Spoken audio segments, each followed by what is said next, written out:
মে দিবসে নয়াপল্টনে শ্রমিক সমাবেশে বক্তব্য রাখছেন বিএনপির ভারপ্রাপ্ত চেয়ারম্যান তারেক রহমান। সরাসরি যাচ্ছি সেখানে।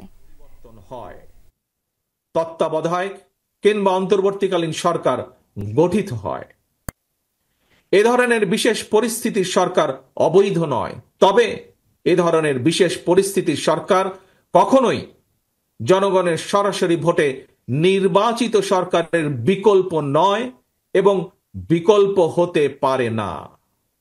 প্রিয় দেশবাসী, এবার আরো একটি গুরুত্বপূর্ণ বিষয়ের দিকে আপনাদের দৃষ্টি আকর্ষণ করতে চাই। আভ্যন্তরীণ যুদ্ধে লিপ্ত মিয়ানমারের রাখাইনে মানবিক সাহায্য পৌঁছানোর জন্য বাংলাদেশকে করিডোর হিসাবে ব্যবহারের অনুমতি দেওয়ার ব্যাপারে অন্তর্বর্তীকালীন সরকার নাকি নীতিগতভাবে সিদ্ধান্ত নিয়েছে। দেশের স্বাধীনতা সার্বভৌমত্বের সঙ্গে জড়িত এমন একটি স্পর্শকাতর বিষয় সিদ্ধান্ত নেওয়ার ক্ষেত্রে অন্তর্বর্তীকালীন সরকার কিন্তু জনগণকে জানায়নি, এমনকি জনগণের প্রতিনিধিত্বকারী রাজনৈতিক দলগুলোর সঙ্গেও কোনোই আলোচনা করার প্রয়োজন বোধ করেনি। দেশের জনগণকে না জানিয়ে অন্তর্বর্তীকালীন সরকার এ ধরনের সিদ্ধান্ত নিতে পারে কিনা কিংবা নেওয়া উচিত কিনা এই মুহূর্তে সেই বিতর্ক আমি তুলতে চাই না। তবে দেশের স্বাধীনতা প্রিয় জনগণের কে মনে করে করিডোর, স্বাধীনতা প্রিয় জনগণ মনে করে করিডোর দেওয়া না দেওয়ার বিষয় সিদ্ধান্ত আসতে হবে জনগণের কাছ থেকে। সিদ্ধান্ত আসতে হবে জনগণের প্রত্যক্ষ ভোটে নির্বাচিত জাতীয় সংসদের মাধ্যমে। এই ধরনের পরিস্থিতিতে গণতান্ত্রিক বিশ্বের দেশে দেশে এটাই নিয়ম, এটাই রীতি। আমাদের বক্তব্য স্পষ্ট, বিদেশিদের স্বার্থ রক্ষার স্বার্থে নয়, অন্তর্বর্তীকালীন সরকারকে সবার আগে দেশের জনগণের স্বার্থ নিশ্চিত করতে হবে।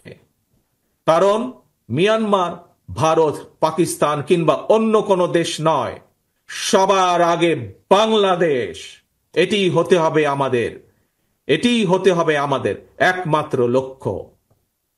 সারা দেশের শ্রমজীবী কর্মজীবী ভাই ও বোনেরা, আমি বিশ্বাস করি, বিএনপি বিশ্বাস করে, তৃণমূলের জনগণের রাজনৈতিক এবং অর্থনৈতিক ক্ষমতায়ন ছাড়া শ্রমজীবী কর্মজীবী মানুষের ভাগ্যের পরিবর্তন সম্ভব নয়। শ্রমজীবী কর্মজীবী মানুষের অধিকার উপেক্ষা করে কোন রাষ্ট্র এগিয়ে যেতে পারে না। শ্রমজীবী কর্মজীবী মানুষের শ্রম, ঘাম, মেধার উপর নির্ভর করে একটি দেশের উন্নয়ন এবং অর্থনীতির শক্তিশালী ভিত্তি রচিত হয়। প্রিয় দেশবাসী, 1971 সালের অর্জিত মুক্তিযুদ্ধের বাংলাদেশ, 75 সালের 7ই নভেম্বরের আধিপত্যবাদ এবং তাবেদার মুক্ত বাংলাদেশ, 90-এর স্বৈরাচার মুক্ত বাংলাদেশ, 2024-এর 5ই আগস্টের ফ্যাসিবাদ মুক্ত বাংলাদেশ।